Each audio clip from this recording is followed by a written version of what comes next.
یسایہ نواں باب جو 21 آیات پر مشتمل ہے۔ آنے والا بادشاہ۔ لیکن اندوگین کی تیرگی جاتی رہے گی۔ اس نے قدیم زمانے میں زبلون اور نفتالی کے علاقوں کو ذلیل کیا، پر آخری زمانے میں قوموں کے گلیل میں دریا کی سمت یردن کے پار بزرگی دے گا۔ جو لوگ تاریکی میں چلتے تھے انہوں نے بڑی روشنی دیکھی، جو موت کے سائے کے ملک میں رہتے تھے ان پر نور چمکا۔ تو نے قوم کو بڑھایا، تو نے ان کی شادمانی کو زیادہ کیا۔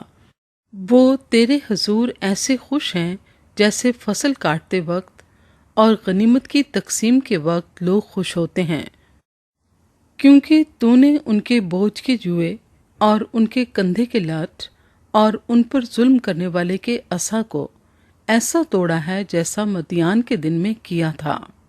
کیونکہ جنگ میں مسلح مردوں کے تمام سلاح اور خون آلودہ کپڑے جلانے کے لیے آگ کا ایندھن ہوں گے۔ اس لیے ہمارے لیے ایک لڑکا تولد ہوا اور ہم کو ایک بیٹا بخشا گیا، اور سلطنت اس کے کندھے پر ہوگی، اور اس کا نام عجیب، مشیر، خدائے قادر، ابدیت کا باپ، سلامتی کا شہزادہ ہوگا۔ اس کی سلطنت کے اقبال اور سلامتی کی کچھ انتہا نہ ہوگی۔ وہ داؤد کے تخت اور اس کی مملکت پر آج سے ابد تک حکمران رہے گا، اور عدالت اور صداقت سے اسے قیام بخشے گا۔ رب الافواج کی غیوری یہ کرے گی۔ خداوند اسرائیل کو سزا دے گا۔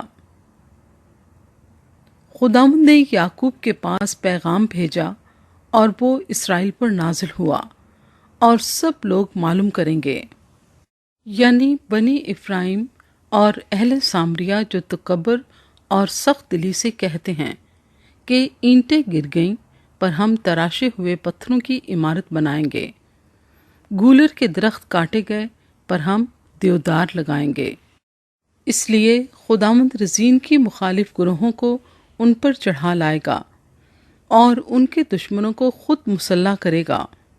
آگے ارامی ہوں گے اور پیچھے فلسطی، اور وہ منہ پسار کر اسرائیل کو نگل جائیں گے۔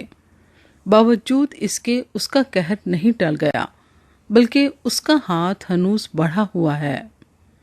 تو بھی لوگ اپنے مارنے والے کی طرف نہ پھرے اور رب الافواج کے طالب نہ ہوئے۔ اس لیے خداوند اسرائیل کے سر اور دم اور خاص و عام کو ایک ہی دن میں کاٹ ڈالے گا۔ بزرگ اور عزت دار آدمی سر ہے، اور جو نبی جھوٹی باتیں سکھاتا ہے وہی دم ہے، کیونکہ جو ان لوگوں کے پیشوا ہیں ان سے خطا کاری کراتے ہیں، اور ان کے پیروں نگلے جائیں گے۔ پس خداوند ان کے جوانوں سے خوشنود نہ ہوگا، اور وہ ان کے یتیموں اور ان کی بیواؤں پر کبھی رحم نہ کرے گا، کیونکہ ان میں ہر ایک بے دین اور بد کردار ہے، اور ہر ایک منہ حماقت اگلتا ہے۔ باوجود اس کے اس کا قہر ٹل نہیں گیا، بلکہ اس کا ہاتھ ہنوز بڑھا ہوا ہے۔